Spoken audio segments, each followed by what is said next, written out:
Tėvų klaidos atvykus stebėti vaiko pasirodymo scenoje. Pirmoji klaida.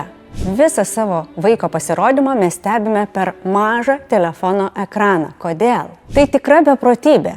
Kaip vienas kalėdų senelis sakė, ką jūs ten laikot savo deguonies kvėpavimo aparatus? Jį reikia pajausti, o ne tik tai žiūrėti per mažą ekranėlį.